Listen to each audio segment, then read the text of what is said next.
Oh my god, To Your Eternity is officially back. One of my favorite anime that have come out in some time. If you haven't watched the new episode, go watch it. It is officially out because it had some twists and then some. Not even the stuff that I talk about in the title or the thumbnail. The twist for me was the end of the episode that completely sucker punched me because we are 40 years in the future of where we left off. And in doing so, a lot of characters we've come to know from season 1 could be dead, have been dead for some time, or their fates are left open. And to see Tonari of all characters pop up at the end, didn't realize, didn't even clue into me. But the whole concept of you have this little girl, and immediately when you hear Hayase's granddaughter, I'm like, nope, can't trust her. She's gonna poison us, she's gonna knock us out, she's gonna do something bad.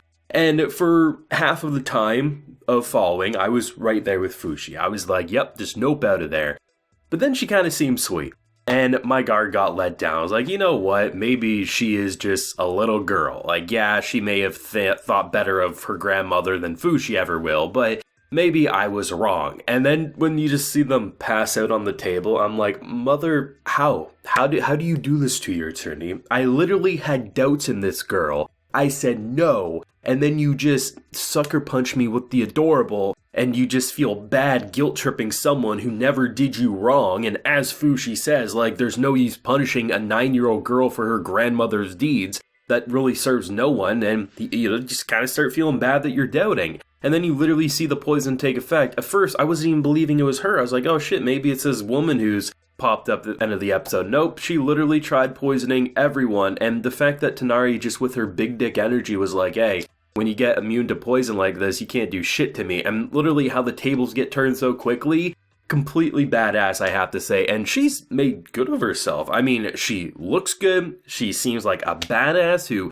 can't get taken out Red Wedding style. Like, everything about her just screams like, don't mess with Fushi or me or we're going to have problems. I'm really interested because I have a feeling this granddaughter isn't going to be like a 1 or 2 episode character. I imagine she'll stick around for some time, and it'll be interesting to see where it'll go because poisoning Fushi makes sense. The dude doesn't have a poison resistance because he's not been drinking poison, injecting poison for, multiple times. He's just had it happen to him a couple of times. With something like Tonari popping up being like, that shit just doesn't work, makes total sense. But for a first episode, like, almost immediately I was just like, damn, because 40 years, like, it's a big jump. And to see how clearly he's been in his human form for some time, because as we know, when he switches forms, right, he goes back to the form when he got it. So if he switches to a kid, it's a kid, but the kid can grow up if he stays in that form. And it's interesting to see where he started off, being a crab, doesn't even know what happened because he was so disorienting, and seeing the numerous creatures that he ended up getting, to the point that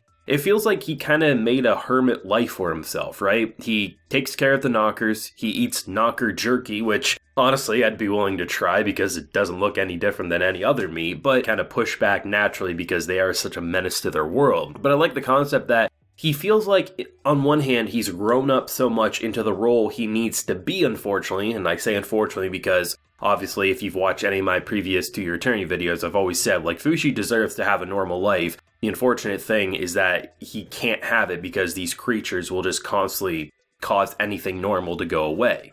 And on one hand, it feels like he's kind of grown into the role. He goes hunting them, but he doesn't really feel like he's living a life anymore. And for his watcher, that's perfect because that's what he's wanted. But on the other hand, it really feels like he's afraid to get close again. He thinks about, well, I wonder where everyone is. 40 years is a long time. They're probably pretty old. Immediately goes back and says, I don't want to think about that because it makes him upset that people can die around him. So it's going to be interesting to see what this season will do because 40 years is a hell of a long time to be disconnected from literally everyone. And I'm interested to see which characters will really make his heart connect again and what he'll do when he sees someone eventually die again around him because it will happen. When you have a character who's literally immortal and can outlive everyone, it's understandable why for 40 years he separated himself because he can't deal with the possibility of losing anyone else. But with someone from his past now back in his life, I mean, it's possible that will be the key to starting to get him to trust again.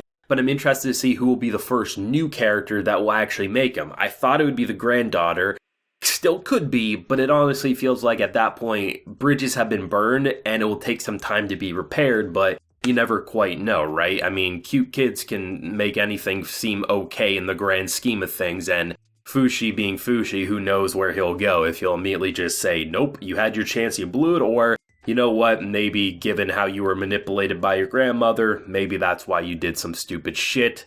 I'll let this one fly, just don't do it again. In general, it feels like To Your Eternity. There was definitely some slight differences from the first season in terms of visual differences, but nothing to make it feel drastically different than what we've seen before, and most importantly, it felt like the world has aged, the characters have aged, and there was a bit more, I think, a sense of maturity to it, and a bit more, you could tell shit just isn't gonna be good for long. Like, it's a beautiful world, the backdrops are incredible, but shit won't look good. And I mean, you start, like, the first scene of this episode is like a zombified hand breaking from a grave, and then you just see the face. And there was actually a couple of bloody shots in this episode with, like, bodies just completely obliterating, and this shit is wild, I have to say. Though I will admit, I still think To Your Eternity has some of the craziest openings, because it's not crazy in the way that it's a hype beast. You're not getting hype from the openings, but the way the songs are just so different than any other anime opening in years. Like, seriously,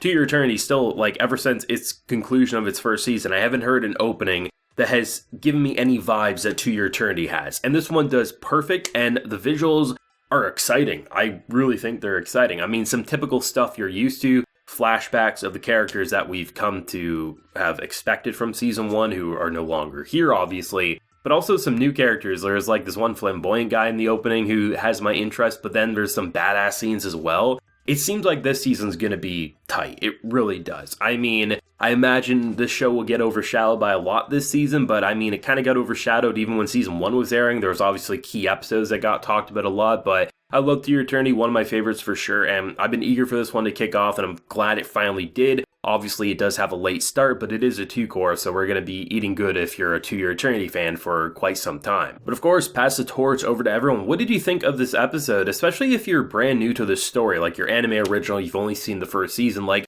did you see the Tonari twist coming? Because I did hear, before the show even started up, that, like, Hayase had a granddaughter that would be in this, so I was kind of already expecting that, and I really thought that would be the big hurrah. So the Tonari twist really sucker punched me, and I really don't think a lot of people will see that coming. But if you did, I'd be interested to hear how you pieced it together personally, because it's not like it kind of visually looks the same, but it's 40 years in the future, right? You can't really look at a kid versus 40-year-old, 50-year-old and say they really look the same at face glance unless you look at them side by side, but I digress. So thoughts and feelings down below. Leave a like if you enjoyed, subscribe if you're new around here. Till next time, everyone, please take care and have a good one.